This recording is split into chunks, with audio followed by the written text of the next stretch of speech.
First off, I'm gonna start this podcast off by saying this. Oh, we're recording already? Yeah, we going. Okay. We going. I'm gonna start this podcast off. I think it's episode Lord. You never know what episode. 9. No, It's 9. episode 9. We're almost at 10. Woo woo. 10, the magic number. I'm gonna start it off by saying before we started, one of our guests here mentioned that I gained weight. Uh-oh. Look, That means you're doing good in nigga. life. Look. You should have seen him a month ago. Tomorrow, I'm going back to CrossFit. There we go. I'm repenting right now. I am no, but it does mean I'm doing good, right? It means, of course. It means I'm eating a whole lot. You're keeping food on the table for yourself. You're supporting yourself. But welcome everyone that's listening. If you've been listening for these past episodes, man, I just want to say thank you so freaking much. I'm looking to the camera now, whichever one right there. Freaking thank you for listening to the freaking Curate podcast. You've 9 weeks straight. Shouts out to you. Shout out to you. I'm Thanks, burping. Mom. I'm burping now. I'm drinking a lot of beer. Before we start, just want to say that this podcast is sponsored by our two partners. First off, Millennial Brewing Company. Shouts out to them. They kill it. They're right down the street from where we are. Go check them out. They have a great beer. They have a kombucha Do drink. they? It's fire, though. That's Fire. People were It's like really good. requesting it when they didn't have it, and they're Yeah. like, they had to post kombuchas back. Like that's how popular it Have is. you hopped on Yeah. the kombucha train? I can't speak right now. Yeah, Wow. yeah. No, what's a kombucha? Sounds like a type of weed. I That's think, awesome. isn't it? It's not. What is kombucha? Is like It a... actually. It's like a, Oh God, what are you gonna say? I don't know. I It's made my fire. own at That's home. all. I- That matters. Right? It's fire. It's one of these succulents right here. It's a kombucha. It's live probiotics. There's Wow. a living thing. You just that- explained It's a big word with bacteria. another big word. Bacteria. Okay, I know that one. It's healthy bacteria for your tummy. Is it gluten free? It is very gluten free. It's all the craze right now. Bro, That's been the I craze. love gluten, bro. Don't take gluten out of my stuff. Oh, it's I love me tough. some gluten, man. That's the fire. If you take gluten out of it, like my friend had a gluten-free pizza, it didn't taste the same. You know, There are some that have been perfected. All right, well, hey. Half of the people promoting that stuff don't even know what gluten is. I saw a guy at a, I'm not gonna say what store. He was a store giving away free samples, Uh-oh. gluten free, and I said, what's gluten? Yeah. People don't even know what it is. It's like like flour. I know too much about it. I've done all of the research and done all of the different diets and all the craziness. But I mean, yes, a lot of people act like they know what they're talking about. They have no I mean, idea. I know what I'm talking about usually, so. Usually, sometimes, If you have every any once in a while. questions, ask If me. you have any questions. Secondly, our good friends at Narrative Coffee, they are sponsoring this episode as well. One of our partners as well. They're killing it, man. My boy Caleb, he is brewing coffee right now, like out of his garage. Like they're a real startup. He actually knows the people who are freaking making the coffee. He knows the guy who picked these off of the. I don't want to. I'm saying pick like he picked it off. How do you? Oh, this smells Harvest? so good. No, coffee. How do you pick coffee beans? How do you do that?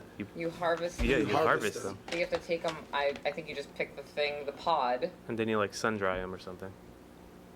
It's a tomato thing. That's That's I'm only telling one- you. A lot Ask of things are ask sun-dried. Caleb. nigga sun-dried tomatoes, bruh. Raisins or sun-dried Raisins, grapes. man. Okay, Man. I really like this bag. It's like really rustic. It's nice. Yeah, it is. It's super simple, but I love it. So shouts out to Narrative Coffee. They're actually about to make some big moves. They're gonna get a place and they're gonna do like a mobile bar thing. It's gonna be really cool. So shouts out to dope. Narrative. They're awesome. Great coffee. But welcome, episode 9. What is going on? Let's say hi to our host real quick. Edwin, how you doing, man? Doing great. I'm a year older. You're a year older. Yeah. Are Damn, you? son, it was your birthday Last week. Yeah. last week. The 5th. Damn, dude, Don't forget did it. you go to Burger King and get one of the crowns? I went to Burger King, got the crown. The crowns. Now, what'd y'all do? Did you My family was in town. My sister, she's kind of like a free spirit. So Ooh. her and her family, they they live in a camper, in an RV. Oh, free spirit. You mean okay? There. So so they used to have a really nice house up in the Panhandle, but they sold it all and they moved into an RV. So Okay. she spent the whole week in Estero. So that was kind of like the Cool, man. ultimate birthday present. Damn, son. It was cool. You 26, 24, 23? Oh, you young. Yeah. You're young and 23. 22. God damn. Yeah. You got long ways ahead, buddy. Oh yeah. Hey, man, if you ever need any advice, I got you. All right. You know, it's going to get tough from here on out. We filed that away. No one's going to baby you, Sure to Edwin. reach out. Okay? Yes, sir. Okay, cool. Yes, Melissa, what's good? How you doing? I'm doing fantastic. Are you tired? I'm a little tired today. Why are you But tired, I'm girl? excited to be here. Because I had just a very long weekend. I was in Boston from late Friday night until super late Monday morning. And then my best friend and my mom got here yesterday from North Carolina. Let's say hi to her best friend. Shout out to best hey. friend. Best Whoop, friend whoop. sitting over there. She just ate a big ass pizza. She's chilling. Her name is Laura. Laura, shouts out to you. Melissa, maybe not giving out my government. Give it out. Yeah, she's a teacher, so she stays incognito. It's true. Yeah, she don't, you know. Are on fire. But now you know that she's a teacher, and her name's Laura, Laura, so- shit. From North It's too much. Carolina. You have 2 pieces of information. Have fun. on 3. Facebook. 3 people. And she likes pizza. Somebody already found her. Shit, they found her already. It's fine. Oh man, but And then we went to IKEA today. That was good. IKEA, what'd you get? Did you get the meatballs, the horse meatballs? We did, The horse meat. Did you hear about that? No, The that's- meatballs are made out of horse. Stop. It's That's- horse meat. That's so gross. It really? Did you eat them? No. We had. Their meatballs are good. It's horses. Who doesn't like horse? Look at her. It's normal. face. Did she eat them? No. She ate the fucking meatballs. No, neither of us had meatballs. Damn. Well, horse balls. Horse. Oh God. You definitely just. Who doesn't like a good bowl of horse Stop. balls? All Stop right. it. Right. Moving right along. Welcome. Welcome Melissa, to the you're gonna podcast. walk. You're gonna do the.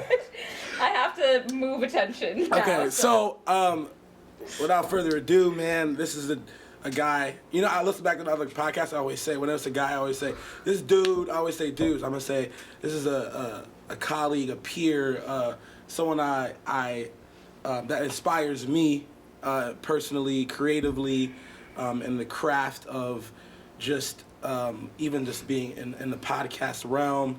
Or just being local, like being for the local scene, whether it's music, whether it's clothing, whether it's just a brand.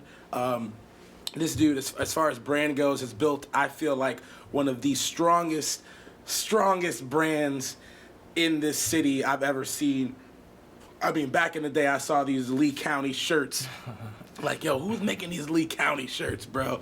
And I finally got to meet this dude at one point. I met you at a rap show or something, but this dude is killing it in Southwest Florida, man. So everybody give it up for Alex, or as they say, Bugzy Lavoe. What do you go by, bro? What's the MO? Bugzy, Lavoe, or Alex is cool, whatever. You know, I didn't Whatever's even. easier. You know what's funny? I didn't even know your name was Alex until you a lot walked of in people today. didn't know that. you were like, your name's Alex. Like, who? Alex. I don't like no Alex. Yeah, but nah, Bugsy's fine. Bugsy's fine. Bugsy's fine. Definitely, Okay. Because the first time I met you, it was with the Pay Up crew. Shouts out to them. I met you before that though. You don't remember? I tell this story all the time. First time I saw you, it was at a house party in Cape. You were DJing. You walked in with a navy suede blazer jacket. Yeah, that's my No shirt underneath. No shirt underneath. No shirt underneath. Like, and I'm like, No who shirt. the fuck? Like, who the fuck does he think? And then you just shut down the party, bro. You played like DMX, All of them, and everybody just went crazy. And I was like, Oh, okay, that was at Emily. It was a long Yeah, I time think I ago. know what you're talking. Yo, I did have no shirt on. That was wild. There is a picture of that. That was There's wild. a picture of that somewhere. Okay, so I met you there. But in my mind, we didn't speak though. Okay, I okay. just You saw were just creeping in the back, like Yeah. watching. Like, y'all gonna make me. First time I think I was definitely with the Pay Up people. Yeah. Definitely with Sherelle. Shouts out to her doing her thing. But I remember you had a show. I think maybe it was at Nice Guys. No, you rocked a show with Sherelle. Actually, it was one of the Pay Up shows. I think you opened or you had a feature with her or something. I forgot what. I think it was the Pay Up showcase or something. I don't remember what it Maybe. was. But it was at a show, and I was like, oh, this thing is tight, bro. So I thought you only did music. I thought you were just like a rapper. Yeah. But obviously you kind of do more than that. You kind of have to You kinda nowadays. You know, you gotta diversify your shit pretty much. You know, you can't just be doing one thing. You know, because you're gonna hit a ceiling, especially here. You're gonna hit a ceiling very, very fast. So if you don't, do more things to, strengthen your brain, like you said. Do you feel like that's a new concept though? Because I feel like even with a rapper, right? You ask a rapper, like especially like the newer rapper, like Travis Scott or Lil Uzi Vert, and they're like, "Oh, you're a rapper." Like, don't call me a rapper. I'm not a rapper. I do this. Or you say, "Hey, well, so what's your next thing gonna be?" And they're like, "Oh, I want to do art. I want to do visual art, or I want to do a rock. I want to do a rock album. Or Yeah. Now you have this. Is that a new thing? You feel like what is that? I don't know. I mean, yeah, I guess so. But for me, it came out of necessity. Like I never really had I used to run with Pay Up, but I wasn't Pay Up, so I didn't really have a crew. I didn't have a DJ. I didn't have a manager. I didn't have anything, so I had to do it on myself, And little by little, it just, one thing started gaining traction, and this started gaining traction, and I just kept it going, and here I am now. True. Yeah, because it seems like, and even for me and what I do in the different areas of life that I'm, the creative spaces that I'm doing, is like, you end up with what the access of what we have, the laptops, the the technology, the YouTube videos of how to learn things. You can just, if you don't got it, if you don't have you can't pay the person, you just go and learn that shit. Do it yourself. I did my first YouTube tutorial ever. Like, not did one. I mean, like, I used it to learn how to use a curling wand the other morning. What's a curling wand, yo? You know what a curling iron like is to make curls? Okay. But it's a wand, so a curling iron. Harry Potter. Leviosa, bitch. Yeah, that would be really nice. And it's Wingardium Leviosa. Come on. Leviosa. Oh, Lord. Anyway, the wand, so you put your hair around it and then you let it go, and it's all, you make these really nice curls. And I had no idea. I bought it. I was all excited. I had no idea what I was doing. So I watched a 9-minute YouTube tutorial, and then I felt like a fucking pro. Yo, because you could learn anything. Is that what you did? Like, did you did you just learn by doing? Like, yeah, pretty much. Yeah. Just YouTube University. So you, okay, so you do hip hop music in a sense, okay. And what else do you have going? Because I know you do some. Are you doing all the illustrations that you got? Because those shits are fire, bro.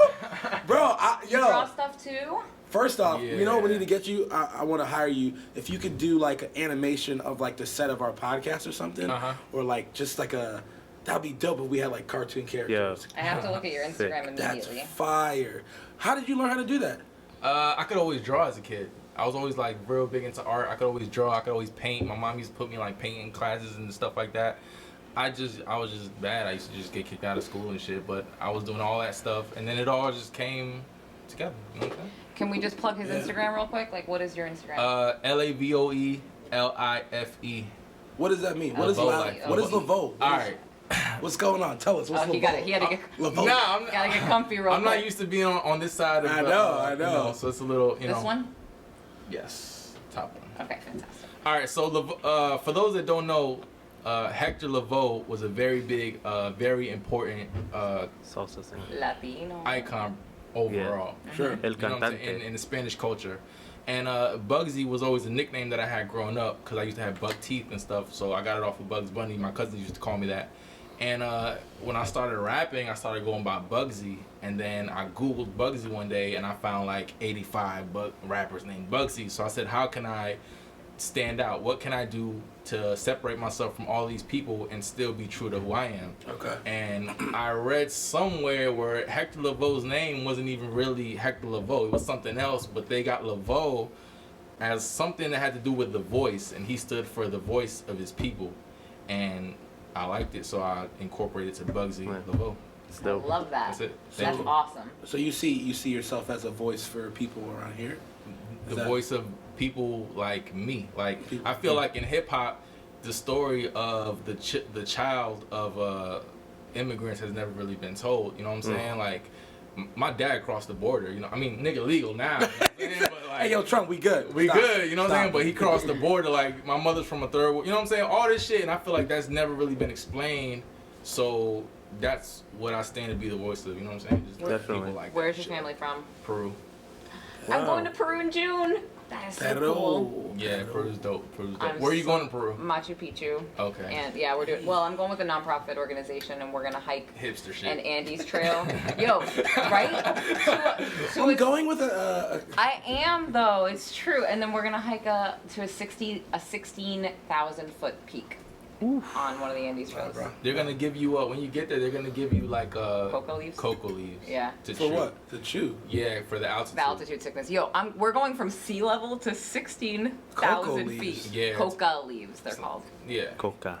Coca. It's like cocaine. Cocaina. Yeah, but Okay. the leaves, not like the actual coke. Oh yeah, I'm familiar. Not like, Oh, okay. oh, you're not going to come back as They're not gonna give you a a bump. drug. Yeah. All right, you feeling sick? All right, take a hit. Oh my Take a god. hit. But both of your parents are from Peru? Cool. I think That's awesome. I could totally relate what you're saying though. That in hip hop, there's not that guy that has a history like us, because I could relate to you. My parents both crossed the border as well. Mhm. But they're legal now, right? Yeah, they're both We're good. citizens. We're good. They're both citizens. I'm trying to hold you down, my nigga. Legal though, right? Okay, cool. But yeah, there isn't, because there's a lot of people who could relate to anyone. Yeah. Travis Yeah. Scott, Logic, Kanye West. Mhm. There's like so many people, but I can't put my finger on. Yeah. Oh, that's my story. Now, So- with that being said, that doesn't mean I'm gonna come out rapping with like maracas and like, you know what I'm saying? No, yeah. Wild I'm shit not going to like listen that. to you No, yeah. anymore. I was really hoping for maracas. You know what I'm saying? Like, I mean, I might do it for like one song, but like, I'm not walking around with like a tambourine and Yeah. like, you know what I'm saying, rolling my R's everywhere and shit. Oh Lord. Because I was born and raised here. So I'm just, So what does it mean? Hey, everyone stop hitting the table. Sorry. oh, my bad, my You get bad. it. It's cool. What does it mean for you to be, like, 'cause for a first generation? Have you ever watched the show Master of None on Netflix? Yeah. Okay, remember the episode with the Yeah. dad and so like there's in the episode, if you haven't seen it, Aziz Ansari and all his friends are having these interactions with their parents who came over from another country. Yeah. And now they're first generation and they're sort of like these kind of spoiled, entitled, like you know. Do you feel that same thing when you're Y'all feel spoiled sometimes? Yeah, like- yeah, Yeah. Definitely. I do, man. I do. When I was I don't know if I'll say it. It's a long time ago. When I was growing up, I was like, I was doing things that are not legal, Sure. right? So I was doing certain things for money because I was like, because my parents moved here, but we were still kind of poor. So I was like, I need to do whatever I Sure. need to do money, whatever. Anyways, so then I go to Peru, and it's like a third world country. Everyone's barefoot. They're playing soccer with rocks, and they're happy. And then I'm like, I'm thinking back to my life at home. I'm like, I'm doing all of this stupid shit. Yeah. Right. You know what I'm saying? Why do I care? I felt so spoiled. I felt so wrong. Sure. I mean, granted, I came back and I started doing it again, but it's just certain things like that made me feel like I really don't have it as bad as I think I do. Can I just ask, did your parents contribute to you feeling spoiled too? Like they wanted more for you, so they gave you everything that they could, kind of deal, or Yeah, I think every parent does that, But But I mean, more so, I think the story of a first generation immigrant, they tend to feel that more than. they tried to give me all they could, but compared to other people, it wasn't enough. You know what I'm saying? It still wasn't enough. So, So they moved. How did you get? You were born and raised in Fort Myers? No, I was born in Bridgeport, Connecticut. In Connecticut. Yeah. The fake Oh New York. damn, they fake crossed the New York. border. And, Fake New York. How did? Cause I think cause Peru's like a very distinct culture. So like, there's not Peruvians everywhere. Right. Like Puerto Ricans or Dominicans, Right. right? So in Connecticut and in New Jersey, there's like small cities that have a high concentration of Peruvian people. And I don't know if there's like the Peruvian bat signal or whatever, but motherfuckers just like migrate there and shit. they all know. They just know. They just know. Yeah, they just know. So we just, all my family's in Connecticut. Like all Wow. my uncles, they're all in the same city. So we just went there and stuff like that. Okay. Dang. Okay. So you moved here from Connecticut. Yeah. And you started. How did you start rapping? Like, that's always a good question. Like, how did you? I used to just like write. I was big into reading and writing, and rappers were like the cool people and shit that I wanted to be like. So I just started like writing raps and stuff. And You then- wrote for like a girl. First thing you was like, girl, candy Nah. girl. Nah, I think like the my first Candy Girl. Okay. You are my woman. Nah. I think the first shit I wrote was like to like one mic or some shit like that. Oh, Nas. Yeah. True. And I did it over like a karaoke machine that my parents bought me and shit, like on a little record like on. Oh, the thing. Angelica mic. The Angelica. The It Angelica came mic. with the from Rugrats. Yes. Oh my God, That Rugrats shit was was the shit. Oh my god. Yes, I love Okay. D'Angelo. I'm sorry. Okay. So you had a karaoke machine. Yeah, just yeah, kind of going off of that, man. That's dope, bro. So, locally, how has it been like being a hip hop artist? Because I know that's only one part of who you are, but Yeah. in that realm, how's it been? Has it been hard? Like, do you feel like it's possible? Because I feel like What do you mean, like to make it out of here? Yeah. I feel like it's very possible. Yeah. Yeah. And is that something that you like to do, or Yeah, that's what I'm planning on doing. with the music thing? With everything. With everything. Yeah. So, because I feel like you're one of those people. That's why you inspire me. Is like, it's You gotta not. stop saying that, man. You No, like, nah, about to definitely. make me blush, Bro. You get all smiley. Like, you know, Yeah, I'm not. because you have a brand.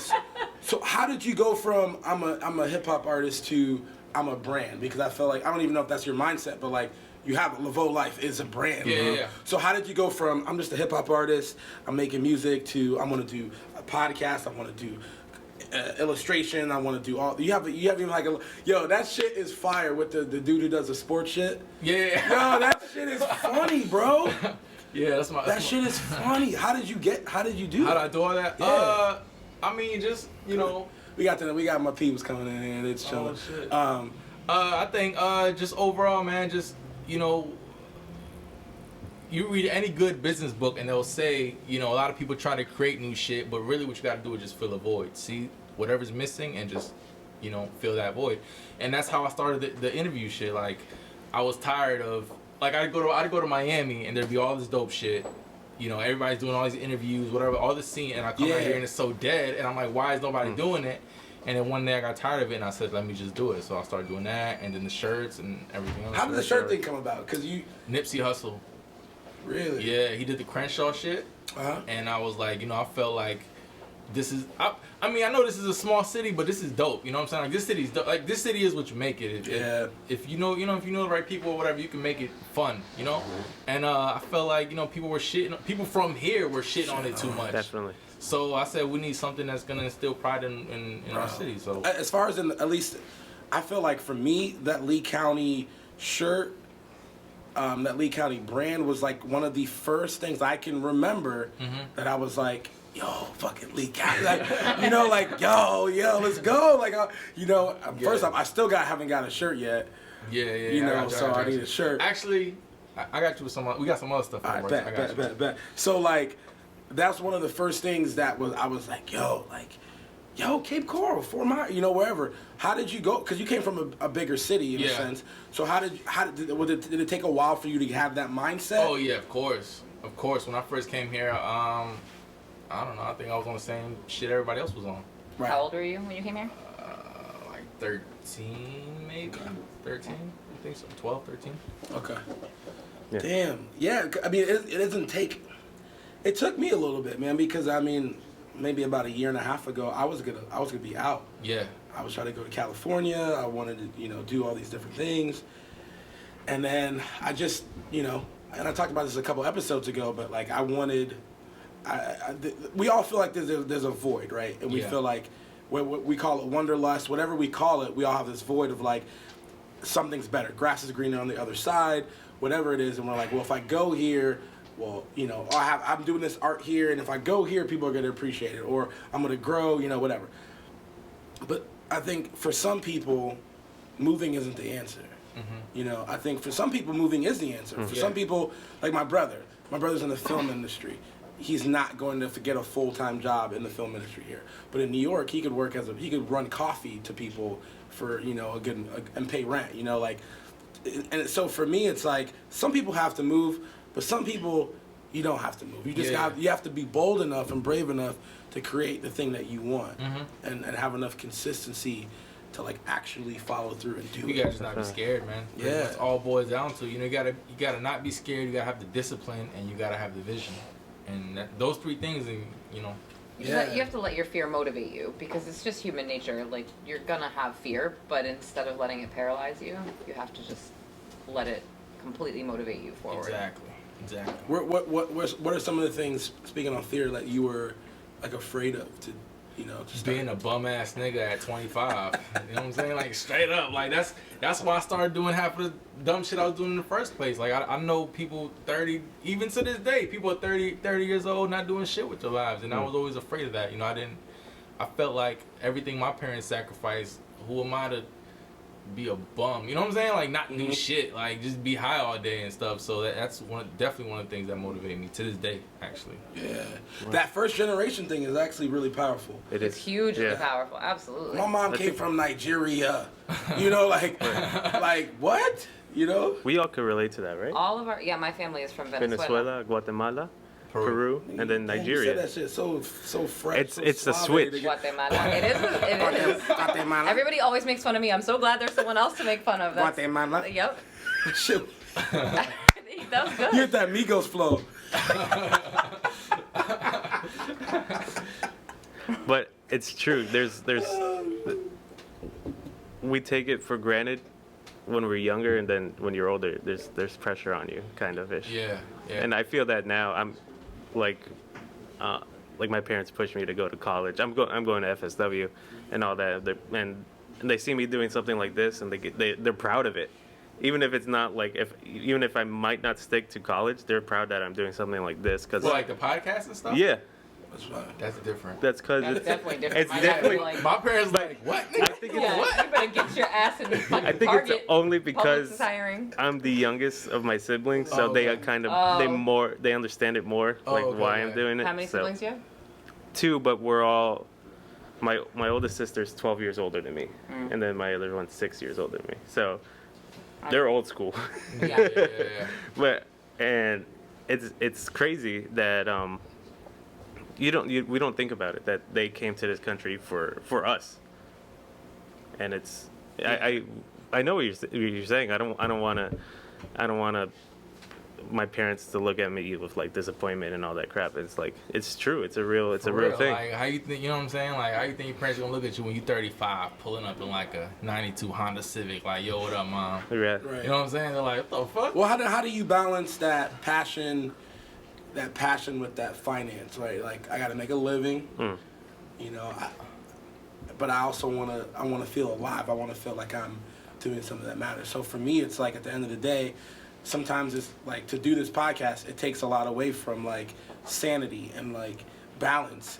But I need to do passion projects like this. Yeah.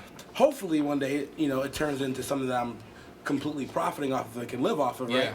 But I have to go to my day job, which is doing weddings, DJing weddings, which I'm passionate about too. But this is like my baby, right? Like Curate is like the thing that I birthed and that I love and whatever. So it's like, how do you balance Lavoe life, brand, all the things you're doing with like, I gotta get paid, like I gotta, you know. I think one of the things I do is I make sure I get paid off of Lavoe life. Like, you know. Look, I don't believe in destiny. I don't believe in shit just happening. You have to make it happen. Sure. You know what I'm saying? So if you want to start getting paid off of your brand, you got to get paid off your brand. Like, you're providing value, you need to have some type of monetary gain from it. Like, you know what I'm saying? Like that. I see artists do it all the time. They do all this dope shit, all this cool shit for free, and they have all of this. They bring all this value, all of this, you know, cool shit, and they're broke. And it's like. No, you gotta be an asshole to an extent. You know what I'm saying? You gotta tell people like, no, I'm worth something. What I'm doing here is worth something. Damn. I need to check. Make your own magic. Right? Yeah, exactly. So you were like, were you at a point living off of the Lavoe lifestyle? Yeah, I was doing that for 6-7 months. How? Wow. So how were you making money? Like t-shirts? I mean, Oh, you ain't go divulge. Okay. Detail. But again, with, you know, once you create something that has value, you know, you're able to maximize off of it and create monetary gain off of it. That's dude, you know, that challenge. And it was a risk, and it was scary. It is. Yeah. It's a risk to tell someone. Terrifying. Yeah. It's a risk to tell someone like, hey, I want to get paid for this. You know, because then there's a chance that they won't see that value and they'll walk away. But in a sense, in them walking away, you're preserving your own value. Exactly. And you have to do that. You have to get 9 no's to get the one yes that actually matters, to get the right clients so you keep getting more of the right clients, and then it just snowballs. And you when you have get- to keep doing it. Exactly. And when you get that one yes, it gives you fuel to keep it. You know what I'm saying? To keep it going. And if you truly believe in yourself and you're confident, it's terrifying. But if you are confident in what you say, people are they're gonna love it because you love it as much as you do, and they can't help it. The people who are meant to love it. But how do you tell a rapper, a band, a chef, whatever, anybody that's doing anything right now that's in that low level, no visibility really, what advice do you give them to do what you did, like to have that value, to charge money for a show? Well, first of all, you gotta be good at what you do. Okay. You gotta be good at what you do, and you gotta separate yourself from everybody else. You gotta bring something to the table that no one else has. And once you do that, you'll start to create I mean, it's gonna be slow, but you're gonna start to create like a little market, like a little fan base or whatever. And little by little, people are gonna be gravitating towards you. And then when you see that happen, then you can, you know what I'm saying, then you can charge for whatever you need to do. Yeah, and I feel like I was about to ask you what do you feel like you bring to the table, but I answered it in my own head. I was like, what you bring to the table is you. It's your story. Yeah. But here's the thing. I feel like everybody doesn't really bring themselves to the table all the time. A lot of times people try to be someone else, try to offer something else that they're not. But I feel like the people that I love the most, like a Charlemagne the God, right? Or like a Joe Budden or whoever, Joe Rogan, right? Yeah. Like those people are completely themselves. And I feel like, therefore, I like them. Therefore, they have their own voice. Bill Burr, right? They have their own voice, their own unique story to tell. Gary Vee, like we were talking before the They're podcast. unapologetically themselves. Themselves. Because they know that nobody else is them. No one else could be that. In our world, in photography, wedding photography world, there are a million wedding photographers, and there are a lot of really great ones. But we just walk in and say, hey, nobody does what we do. We create the art that we create. Nobody else can do that. So if you want, well, you see that it is what it is. If you don't, somebody else is going to. It's just you've gotta proceed with that attitude, or else it doesn't happen. Exactly. That's huge, man. Well, because for me, I'm You very, know it too with with what you DJ, do. Yeah, well, exactly. How did you get your start doing DJs, for example? Because Oh, everybody you DJs just nowadays. went back to the other side. He's trying to take over your see, podcast real quick. Let's go. I'll take it, man. No, it's a conversation, so I don't No, care. but it's like, everybody DJs. So how did you? Because you do have a fan base. Yeah. So I think for me, I exist in two different worlds. The wedding thing, and then like the sort of curate thing I'm doing. And so with the wedding thing, for me, it's like I've been to a lot of weddings. Growing up in a church, everyone's getting married at like 12, right? Like everyone's trying to get it in. What church did you go to? I went to this Church of Scientology. No. Oh my god. No, but everyone's getting married young, so I was going to, at 17, 16, 18, I was going to weddings all the time, right? And then one time, literally, my friend's DJ backed out. They asked me to come do it. I was throwing like these rave parties. I don't know if y'all know, but then we used to throw these like rave parties at the church. It was wild. But so they asked me to come DJ their wedding, and I just did Rave it. parties at the church. Yeah, I know. Married children. I was gonna try to. I don't know was how we gonna let not that touch one that. slip I was for like no- 5 seconds. I was gonna just let it go, honestly. This dude. Shouts out. I don't know if I'm not even y'all gonna know. name my church. That is. Yeah, please. No, but what happened was like, I mean, I was really just doing it because it was good money. I was like, oh damn, people want to pay a lot for it. But how'd you get to that point though? So Because you're really good at what you do. yeah, well, how did I get? Yeah, he's asking me stuff that he knows already. Like, that's the question that you already know. But these lovely listeners may not. You're right. I think I don't know. For me, it was just I think at least in the wedding industry, there was no younger people who were bringing like a dope vibe to a wedding. It was like these cheesy, like the wedding is like, and I'm not even gonna talk about it because I don't want to slander anybody else's name. But like the DJs that I saw at the time, Drop names. nah, I ain't dropping no names. The DJs, Do one. so you ain't gonna get me to do what I'm trying to get you to do. Nigga. The DJs that I saw, it was just like boring. It was lame. It was cheesy. Cheesy. Oh my god, cheesy. So I was like, man, I'm gonna rock this. I'm gonna bring that club vibe that you want at a club, but I'm gonna bring it in a professional way to a wedding. I want you to party. I want you to have a good time, but I want it to be classy. And so that's what happened with the wedding DJ thing. I've been doing that for 8 years. It's taken off, and that's like part business, part passion. It's like, I mean, I thought I'm living off that now. Well, as far as like doing like gigs at Nice Guys and stuff like that, that for me has been like, man, you know what? There's nowhere to go to dance other than the club. Mm-hmm. There's nowhere to go to dance other than like top 40 shit. And shouts out to top 40 stuff, because I can get down to top 40 stuff all day. But where do you go to listen to rock out to some Anderson .Paak? You're like, where do you go to go like listen to some old school Motown? True. So that's why we started doing like Soul Sundays and stuff. And then, so for me, I'm tapping into the fan base that wants to have fun, but they don't want to go take 20 tequila shots at the club, but they want to go drink some beer, get lit, and listen and dance to Kendrick Lamar. You know what I'm saying? Right, so I got a question. You're Yeah. a photographer, right? Mm-hmm. Okay, so I got a question for both of you guys, and this is gonna relate to everything we've been talking about. How do you guys feel? Because I'm dealing with this now. Not me, but I'm helping someone get through this a little bit. How do you guys feel about people in your respective fields undercutting, charging $50 to do a wedding or $20 to do a photo shoot? You want to take this first? Or you want me to go? I'm ready. I'll go fucking first ready. because I'm short. I'll say it short. I'll say this. I came in the industry doing that to people. And I had a couple DJs check me in the wedding. Mm-hmm. So just to let you know, it's two different worlds. Wedding DJs and club DJs are literally night and day. They are completely But I'm sure people different. do it at weddings too, right? So that's how when I came in the industry, I was doing weddings for $100. Mm-hmm. Jesus. Wow. I was. How much do weddings? I don't know how much. I mean, there you go. Anyway, we don't give out pricing. If you wanna email me for booking, It's an inquiry, djmalik.com. Shameless plug. Fill out the booking info online.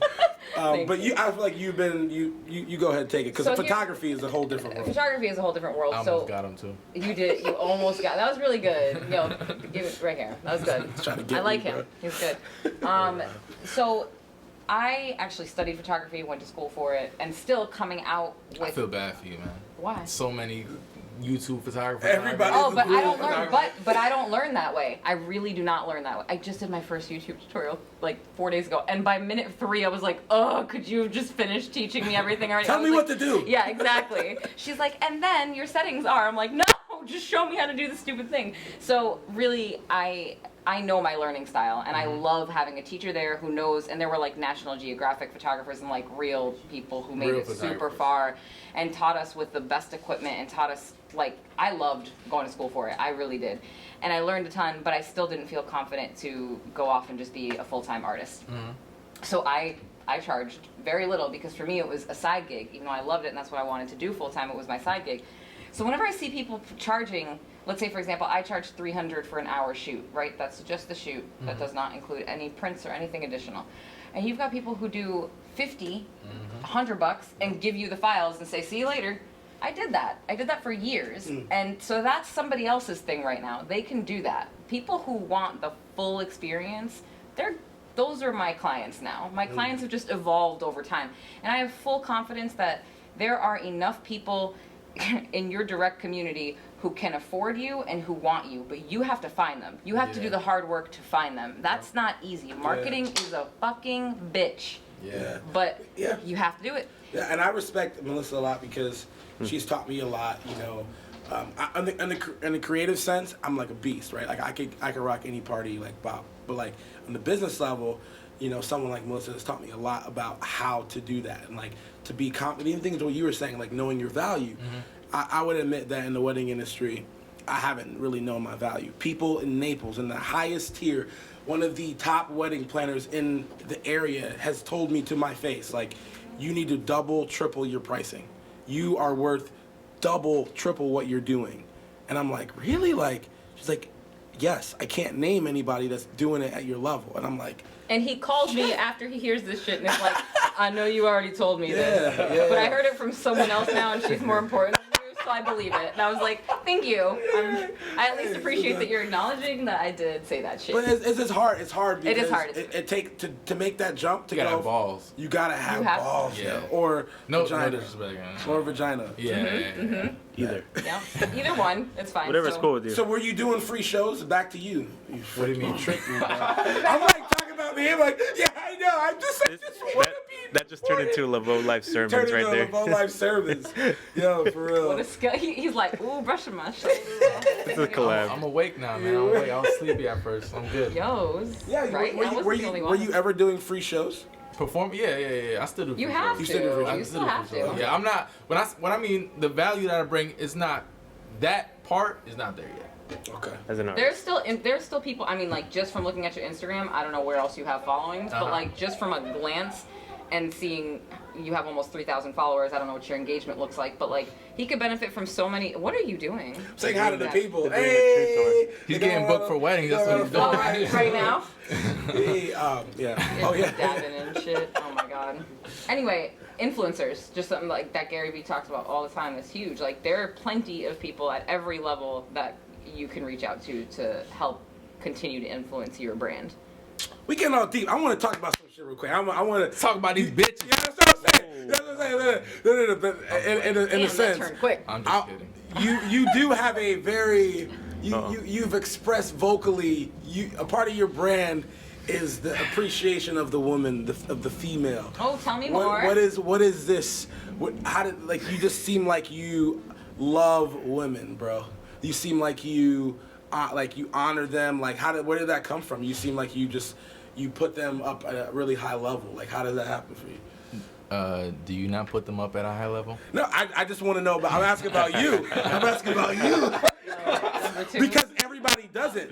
Yeah, so you're right. For you seem like you have this great I don't even know what the word is, but you have respect, a respect and a more love for appreciation. women, and you talk about them a lot, even in your interviews. Like, where does that come from? Like, I don't know. Probably because I was raised by, again, you guys know my parents were from a third world country, so my dad, when he used to work like 3 jobs or whatever. So I was raised pretty much by my mother and my grandmother. You know what I'm saying? Like even my mom used to have 2 jobs, so I was raised by my grandmother, and I just see how much they work, how much they suffer, how much they're underappreciated women overall. So that's where it comes from. I mean, don't get a mistake. You know what I'm saying? I still love some titties. You still love titties? I don't know, but you date anybody? You got a girl? yeah. I'll be seeing you cuffed up on it. Well, like no one's gonna ever be as cuffed up as I was on Instagram a couple months ago. Because when I'm with a girl, it just happens. But you seem like you got a little locked down a little bit. I mean, I appreciate loyalty. So if someone's loyal to you, you gotta be loyal to them. Okay. If you love them or really like them a lot too. Also, because anybody can just be loyal and be a fucking dick. You're not gonna be loyal back. Do you have something you want to get off your chest? No. I'm just saying. Just clarifying. Anybody can be fucking loyal. It's true. But if my husband. Okay. Yeah. Oh, you have I'm sorry. My bad. I don't want to. No, you're fine. I don't want to throw him under the bus. My husband's fantastic. So you have your own podcast that you've actually. When did you start your would you call it a podcast? Nah, it started off as a podcast, but people out here don't really listen to podcasts. And I started as like a local thing. I just wanted to do Southwest Florida. I just want to do Fort Myers. But now it's grown into more like a YouTube interview series, and I go around Florida. Yeah, you do. You definitely do a lot of the Florida. Yeah. You're someone that was first as far as I know some other people like Sugar Shack. Sessions. Ooh, I'm not even gonna say Sugar that. Shack Sugar. sessions. I got a list. I had I that can't shirt be on saying earlier it. today. Too many I took it S's off. for I this changed. nigga. But they, different people have some sort of things. But like you have had a consistent. You interview a lot of people locally from Florida, whether it's rappers or just influencers. How's that been, man? How's that been for you? It's been good, man. It's been amazing. It's done better than I thought it was gonna do, and it's honestly opened more doors than anything else I've ever done. Really? Really, for real. I've gotten in places that, as a rapper or as just a popular Instagram dude or just, it's opened a lot of doors for me, man, and I love it. I really do. And the conversation that I have and the gems that I pick up, I'm sure you do too. The gems you pick up, not only on air but off air, it's helped me tremendously. True. For you, yeah. Are there any favorite interviews you've done, like maybe even course. recently or just all time? Well, the first interview I did was DJ Quest, so I always got to Yeah, shout you that came out the gate hard with the I Quest had to, interview, man. bro. Yo, you came out hard with the Quest. Shout out It was to like Quest, right man. after ZombieCon too, Right like when that after. shit happened. Yeah, and you know what? You had a good. You asked him about like the violence and you Yeah. killed. That was a dope interview. Yeah, that was my first one. So always shout out DJ Quest for giving me that shot. Ice Billy and Bird from Miami, artist from saw that. Miami. and probably recently, Booms and Twin, both barbers. You went. Yeah. Okay, I gotta ask you about that. right, I gotta ask you about that. So first you had Twin first. Yeah. You had Twin first. He dropped some gems on like barbers and locally. Yeah. And so then like a couple weeks later you did. But like, was there any controversy with that? Like, what happened with that? No. I mean, do they not like? I have no idea. Oh no. I just know, like, I was like, dang, like, it is, because he was talking about other barbers and stuff like that, and like competition and stuff like that. Yeah. No, it was cool, man. It was cool.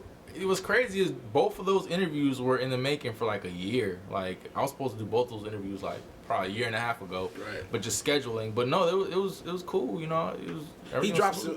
Twin Both dropped some. They both dropped gems, Yeah. but I remember what Twin was talking about, like passing out business cards and like just that work ethic that Yes, you know, yes. and it was like, yo, this is fire. Yeah, man. I think I've gotten the most game from barbers, actually, like, as opposed to rappers. And no, barbers, they definitely. Why barbers? Why do you think barbers that have that? They're in that touch knowledge? with the people, They man. talk. They're talking to people. They're talking to people They all talk. day, man, all day. So they have to have good customer service. They have to have good people skills. You know, they're just out with the people. You know what I'm saying? Like, they're not hidden somewhere. Like we spoke earlier about rappers on social Right, media, right. and then in person they're fucking awkward as shit. Like, no, they're the real deal. So. They know everyone. Pretty like, much. oh, you need a tile guy? I know a tile guy. Right. Oh, you need a mechanic? Yes. I know a mechanic. So they know. It's not about. I feel like a barber could run a record label. Wow. I Wow. feel like they could. They have that many connections. They could have No, somebody definitely. Dang, you know what? They're like the oracles of our society, bro. They're like of the hood, because that's where all the conversations happen about culture. You talk about anything. You Yeah. know, you walk in a barbershop, that's where the jokes are made. That's where real shit is said. Like, yeah, man, I never really ever thought about that, but that's true, man. So those are one of your favorite interviews, I see. I think my favorite interview, I want to say, it's funny because it's funny how that works with people who are doing something similar to you. I appreciate. I think. Do you feel like it's hard to appreciate, or like even with competition, like the Boomin versus Twin thing? Like, do you feel like in our like locally, it's like a crab in a barrel mentality where it's like if someone's doing something that you're doing that you're automatically competition? Do you have that mindset, or like No. how do you function like that? No. Whether it's rapping or whether it's illustrated Or is this. Right. Nah, Yeah. not at all, man. I think it's good. I think competition. I mean, there's nothing wrong with competition. Yeah. But you don't have to take each other's heads off. You know, I feel like, you know, steel sharpens steel. So I don't feel like that. Yeah, and I feel like competition has like a bad, like it has a bad context to it. Yeah. Like, you know what I'm saying? Like even if you Yeah. say I'm like, I don't feel like you're my competition. I just feel like you're doing something great in a different way. Obviously same like field. Right. Yeah. But Or else we There's wouldn't room have for you here. everybody, though. there's room, bro. That's all Yeah. you can say about the DJs and the photographers. But there's a lot of photographers. But it might not be anymore. there's never room for you. But there's room. There's room to exist, and you know, because like we were talking to the nice guys to Greg and Yovana, and they were talking about how like there's Nevermind and Cape and like all these places popping up, and I'm like, are you scared of that? And they're like, hell no, we want them to be there. Yeah. You know, and I feel like whether it's podcasts, because if you do good, because you're sort of educating our culture on podcasts, I'm educating the culture on podcasts. Yeah. So if you blow up, then we all ride the wave together, right? Like it's kind of like if rap music becomes a big thing locally and people are like flocking to those shows, then everyone kind of benefits from that. Yeah, like I had somebody hit me up from Naples the other day, like, oh, bro, would you mind if I start doing interview podcasts? I was like, fuck no, like, mine. I Do don't your want to be thing. the only person here, like this lonely motherfucker, like, you know what I'm saying? Go interview somebody, like. So I greatly appreciate what you do, man. I have a Bro. I have a question. I mean, since you interview, you usually have like local artists, or not even local, like Florida, Tampa. yeah. I've Yeah. seen Tampa, Miami. What's something that kind of you learned from across the table or off air, that how a community can back that person? I don't believe in that. You don't I don't think so? believe supporting someone just because they're from your city. Not so much that, but for people who are we're hungry for it, but there's like what like How do they gain local support? yeah like what is that like that missing key? Because I feel like that's a lot of I like the last 2 weeks I've been trying to find artists for Beats and Brews, and it's like it's hard. Yeah. And it's like I don't want it to be this hard. I should know that. Oh, I know about this one rapper. He should be putting on some other rapper. I thought it was gonna be easy. I come from Miami. I'm not understanding your question though. You're saying so. How can local artists support each other? That's what you're asking me. Kind of that, and how can I don't want to say how can the community do it. How can we be open as a community? I'm not. How as a community can we be open to local artists? Not so much like, oh, we accept you or whatever. Like It might be like some sort of barrier between there's a weird the barrier. artist and the community, and like if there, I feel like what he's asking is like what's that barrier and how can we remove it? Like what is do you feel like there is a barrier? Nah.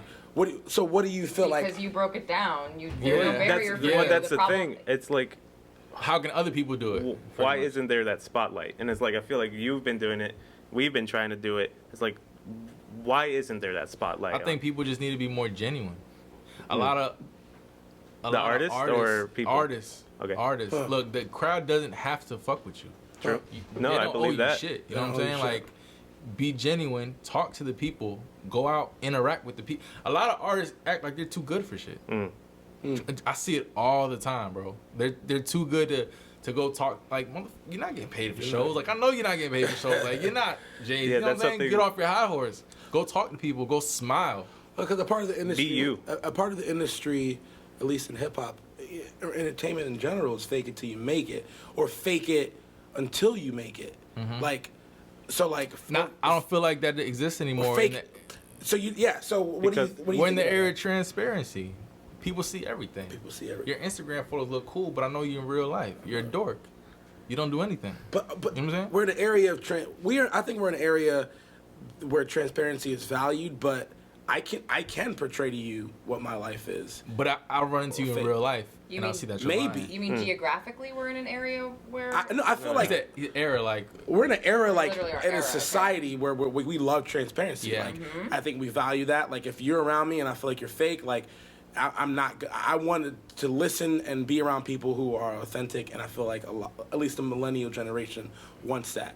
But I feel like it is very easy to have this sort of like fake transparency where you're like, this is my life, look at me. But like, you know, a lot of those Instagram models, Instagram people are like faking that shit. Like, Yeah. you're just trying to sell this product, or you're acting like your life is great, but it's not. So how do we have this value of transparency, but we also have this like very crazy like fake, photoshopped, Instagrammed? well, yeah, with models, yeah, I see what you're saying, but with artists, I don't think that exists because as an artist, you have to go out and perform. You have to go out and pass CDs. Oh, so you're saying like I see you in real life? I see you. Yeah. Yeah. Okay. Yeah, like on Instagram, you have 10,000 followers, but you haven't gotten booked in your city for a show in years. That's a problem. You know what I'm saying? Like, you're lying. That's big. It's Shit. Engagement. It's about engagement. Exactly. That's what it is. Just be. People are so focused on the number. It's stupid.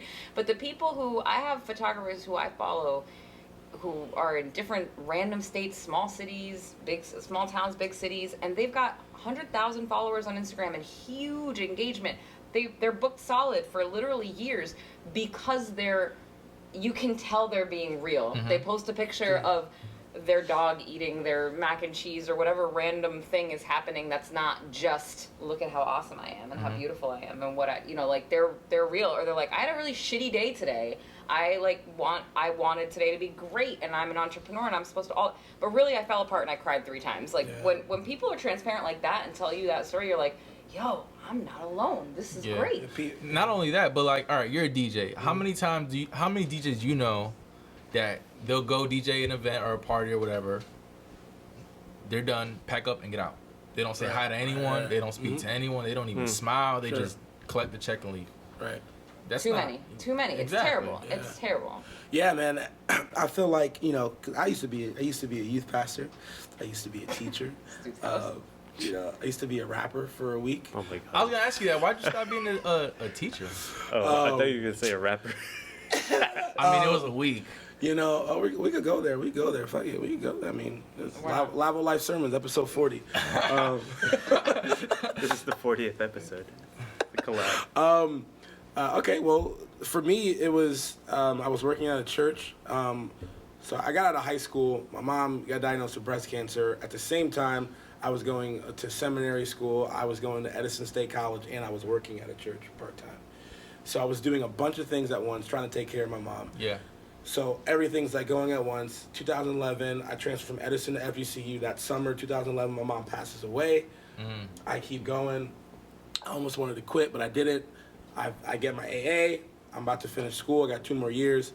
I finished my seminary. I start working at a church even more, trying to become a full-time pastor. Like, my dream was to like plant a church, like huge church, blah blah blah. Like, that was my whole thing.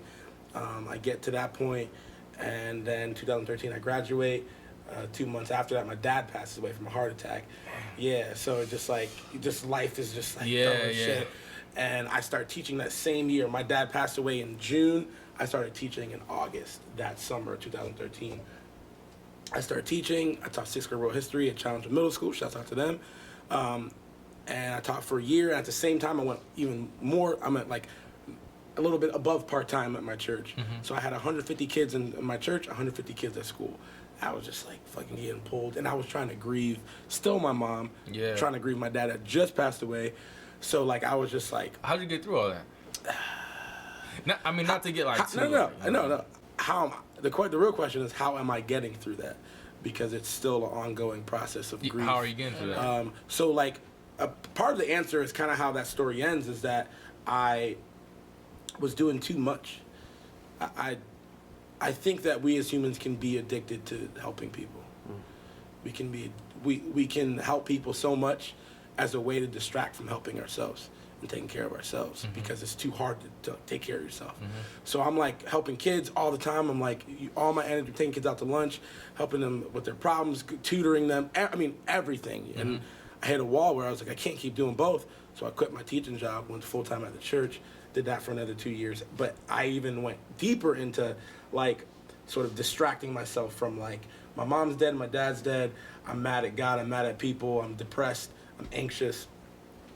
And as I dealt with all that emotion, I just went deeper into helping people, and so 2015, end of 2015, I kind of hit a wall where I was like, I got to be done.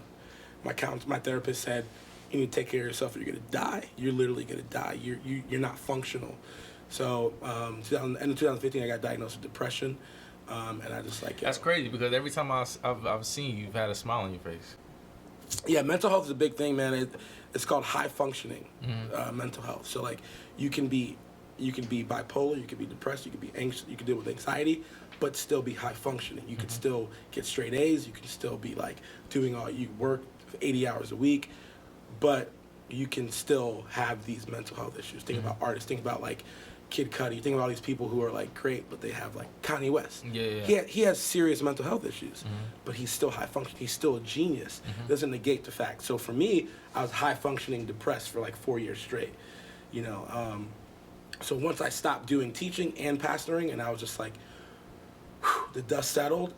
That's when my depression like I dipped, and I was just like, fuck, And that's when I actually started getting help. My brother moved down. That's why my brother moved down, is to help me get through that shit. I started working through that, grieving actually in a vacuum of like calmness, not just like, like anxiety. So from that point, from 2015 till now, I'm like learning about how to take care of myself for the first time, and like, with all this, still balancing my life. Like so for me, that's kind of how it ended up, was that I deal with things I think we all deal with things by coping, medicating, or working through things. We can either cope, figure out a way to get through the day, right? Whether it's listening to the podcast, whether it's watching Netflix, whatever. We can medicate, it's just either drugs, or that's even working out, whatever. You medicate, you're numbing that pain, or you work through it. You go to counseling, you get your shit figured out, you talk about your fucking problems, and you become a healthy fucking human being, you know? Or you try to be a healthy human being. Yeah. And so that I'm trying to do option 3. I don't want to medicate. I don't want to cope. I want to work through my issues, face them, and because if you don't deal with your problems, they go deal with you. Oh yeah, you know what I'm saying? I know that all too well. They go deal with you. They're not going anywhere. Like you could smoke your way, sniff your way, sex your way into whatever you away from whatever you're running from, but it's still going to be there, and it's going to be harder to dig it out. So I'm gonna dig that shit out right now. Like okay, you know. So, damn, I got real deep down there, but I feel like I want to do like a podcast where it's like bring someone like a therapist or something and talk about that. Me too, bro. Because I've been thinking about that too. Mental health. I feel like everybody should have therapy at least once. You know what I'm bro. saying? There's a stigma around it. And one of the scariest things was like, yo, I'm depressed, but if I tell people, so like what you just said a second ago about like would never expect it. That was my biggest fear, was that people would be like, Malik's depressed? I don't want to be around that depressed ass, you know, like. Yeah. I don't want to be around, because I thought people want to be around me because I'm so happy all the time. So what if I'm not happy? And y'all niggas don't want to be around me. I don't. Yeah. You were holding yourself tight there. You were like hugging yourself. Yeah. It was very sweet. Hugs for Malik. I hug myself. The mixtape coming soon. Oh, you want to spit a few lines right now, real Do quick? you have any? Alright, Do you? alright, So do you have? I mean, again, I'm very transparent. Do you have any of that sort of darkness in your life as well? Of course. Like I think what? everybody does. Yeah. You know, to an extent, but you know, everybody goes through has their demons, and You gonna say some general shit, or you actually gonna say some real shit? Nah. Oh, you want me like I don't know, bro. We're here, bro. We're therapy here. with Malik? You know, I probably buried myself in my work more than I should, more than is healthy. You know, I remember having a conversation with my father, and he was telling me like, you barely get any sleep. Like, how are you moving around and stuff? So, there's a couple things I need to work on, but you know, Yeah. it's a process.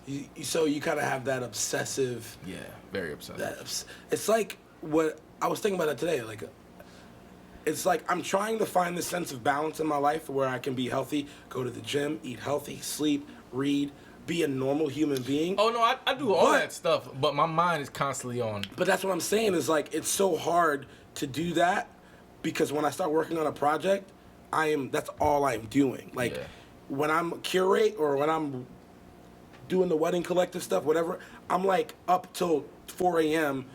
making shit or whatever, you know, like or like a teacher who's doing her planning and shit. Whatever it is, like there's a part of greatness that's obsessive. Yeah, and I feel like it's a very thin line, you know, that you really gotta kind of walk on. So I just feel like there's a part of it that is, you know, very obsessive and very like a part of it that you need to like go all in for, but you can't, you know? So, yeah, man, I just think that I'm trying to find that balance, trying to be a normal human being, but also trying to like go after my dreams, you know? But you can't do it all at once. That's the only thing I've learned a lot in the last couple of years. But man, hey, before we get out of here, man, you got anything like, I like to ask people, like, what's one piece of advice that you would give to the people? People listening. Stop being afraid. Yeah. Just go for it. Fear. Yeah. That's it. Don't let fear hold you back. That's what's up, man. I'm trying to keep it short, bro. No, it's cool. Yeah, I think that's one of the biggest things that, like, probably most people have said is, like, that fear. You know, that fear of, like going for it, you know? Yeah. You know, you can't let it, look, man, we're all gonna die soon. You know what I'm saying? So why would you live life scared of doing? You're just gonna live in a ball of regret, you know? It's not healthy. Dude, man, I'm excited to see what you do with your brand and to see what you do with your music. When is this dropping? This will drop either next week, so it'll be like the 19th. My birthday's the 18th. The 19th or the 26th, I'm not sure. Happy birthday. It'll be on Wednesday. All right, so just in case it's, we could announce it. All right, so I know you guys have seen, well, whatever. If you guys don't follow me, whatever. We stopped doing the Lavoe Life Sermons podcast. We're taking a break because we're working on something And the thing that we're actually working on is a headlining show / new music listening session for Yoko. I don't know if you guys are familiar with Yoko, but he's an R&B singer, amazing. And we're putting something together for him for May 21st. So I recommend everybody come out. It's going to be at the facility, which is a studio run by, I don't want to throw their accolades out there, but Cappy and Luyo. And so yeah, it's a headliner performance / new music listening session for Yoko. And that's what we're working on, and everybody should come out. It's going to be dope. Oh, yeah. Fire. Head out there. Go check them out. Thank y'all so much for listening. Episode 9 or 10, I don't know which one's going to be. Thank y'all for listening again. You guys are awesome. Bugzy, fucking thank you so much. Thanks, man. Appreciate you, man. Respect you. One last one. All right, man. We out here. Take care. Peace out, guys. Bye.